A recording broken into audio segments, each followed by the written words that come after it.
हर black cat intimidating या डरावनी नहीं लगती, लेकिन बॉम्बे कैट अलग ही फील होती है। इनकी glossy black body, copper eyes और एक मूवमेंट जो हमेशा कैलकुलेटेड होती है, और इसको देखकर जेन्युइनली लगता है कि किसी ने ब्लैक पैंथर को अपार्टमेंट लाइफस्टाइल के हिसाब से रिडिजाइन कर दिया हो। और इंटरेस्टिंग बात यह है कि ब्रीड नेचुरली इवॉल्व नहीं हुई थी, इसे इंटेंशनली क्रिएट किया गया था एक स्पेसिफिक पर्पस के लिए, यानी कि वाइल्ड फील कराने के लिए।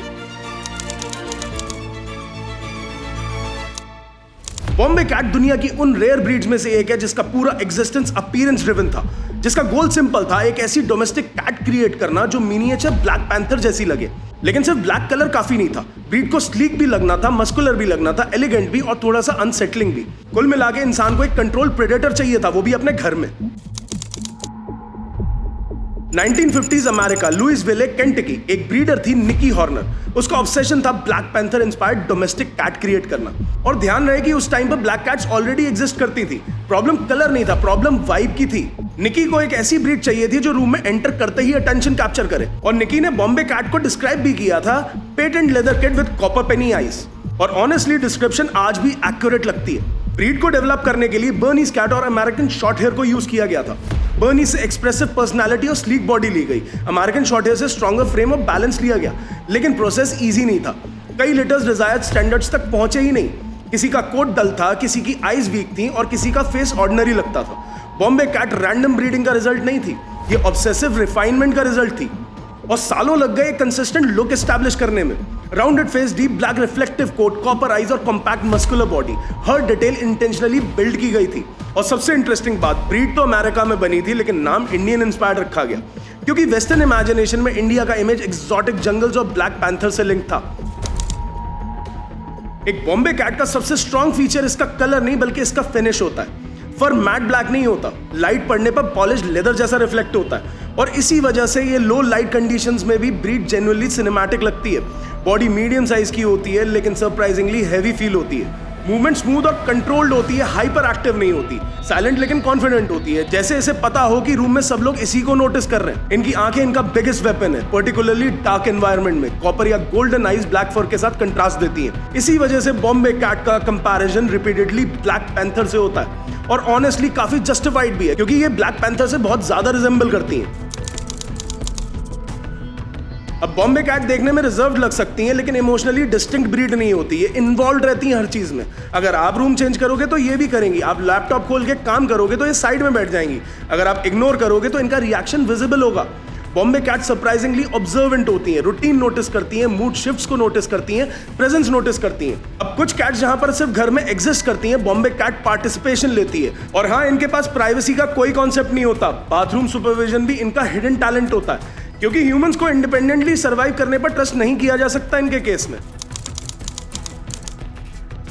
अब बॉम्बे कैट बहुत ही इंटेलिजेंट कैट ब्रीड में से एक मानी जाती है, लेकिन ये हाइपर केओटिक इंटेलिजेंस नहीं होता, कंट्रोल्ड होता है। ये ब्रीड क्विकली रूटीन्स लर्न कर लेती है, इंटरैक्शन पैटर्न्स भी समझने लगती है, और इंटरेस्टिंगली ये अटेंशन अग्रेसिवली डिमांड नहीं करती। साइड में शांति से बैठ जाएंगी, ऑब्जर्व करेंगी, स्टेयर करेंगी तुम्हें, और कई बार तुम्हें गिल्ट भी फील करा देंगी। और काफी Bombay cats lab companionship enjoy करती हैं, लेकिन ओवर ड्रामेटिक बिहेवियर कंपैरेटिवली इनके अंदर कम होता है। इसी वजह से ब्रीड सोफिस्टिकेटेड होती है। अब इंडियन घरों में भी बॉम्बे कैट का एक्सपीरियंस काफी इंटरेस्टिंग हो सकता है, क्योंकि इंडिया में कैट्स को अभी या तो लो मेंटेनेंस माना जाता है या इमोशनली डिस्कनेक्टेड माना जाता है। बॉम्बे कैट दोनों अजम्पशंस को कंफ्यूज कर देती है। अपार्टमेंट लाइफस्टाइल के लिए भी ये जनरली बहुत सूटेबल ब्रीड मानी जाती है। इनके शॉर्ट कोट की वजह से इनकी ग्रूमिंग मैनेजेबल होती है, लेकिन इसका मतलब मेंटेनेंस फ्री नहीं होता। ये ब्रीड इंटरैक्शन एक्सपेक्ट करती है, मेंटल स्टिमुलेशन एक्सपेक्ट करती है। अगर पूरा दिन आइसोलेटेड एनवायरनमेंट हो तो फ्रस्ट्रेशन होगा इनके अंदर, और वो विजिबल होगा। और ऑनेस्टली प्रॉब्लम यूजुअली ब्रीड में नहीं होती, ओनर एक्सपेक्टेशंस में होती है। लोग विजुअली एक्सोटिक पेट ले आते हैं, लेकिन इमोशनली अवेलेबल होना भूल जाते हैं।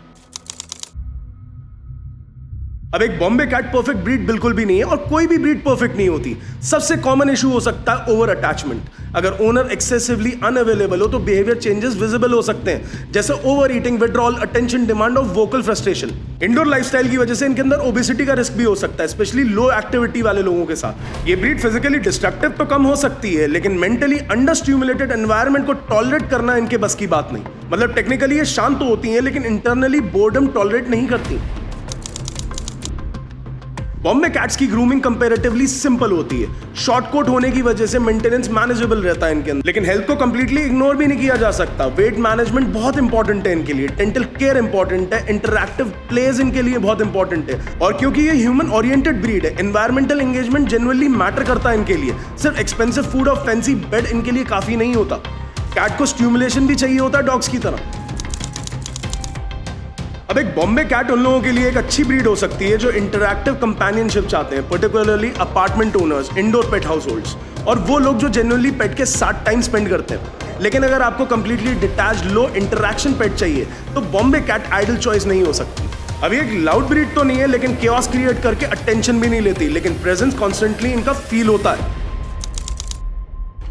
अब बॉम्बे कैट को देखकर एक इंटरेस्टिंग चीज समझ में आती है कि सिलेक्टिव ब्रीडिंग सिर्फ अपीयरेंस को मॉडिफाई नहीं करती, एटमॉस्फेयर को भी मॉडिफाई करती है। ये ब्रीड रूम में एंटर करती है तो एनर्जी स्लाइटली डिफरेंट फील होती है, इनका प्रेजेंस फील होता है, और शायद इसीलिए बॉम्बे कैट डोमेस्टिक होने के बाद भी कंप्लीटली डोमेस्टिक फील नहीं होती। उसमें अभी भी थोड़ा सा कंट्रोल्ड वाइल्डरनेस बचा है। अगर वीडियो अच्छी लगी हो तो लाइक कर देना, चैनल पे नए हो तो सब्सक्राइब कर देना, और घंटे का बटन दबाए बिना बिल्कुल भी मत जाना ताकि मेरी कोई भी वीडियो आपसे छूटे ना। और अगर आपके पास एक ब्लैकी बॉम्बे कैट है तो उसका नाम जरूर कमेंट सेक्शन में मेंशन करके जाओ। And be a responsible pet owner.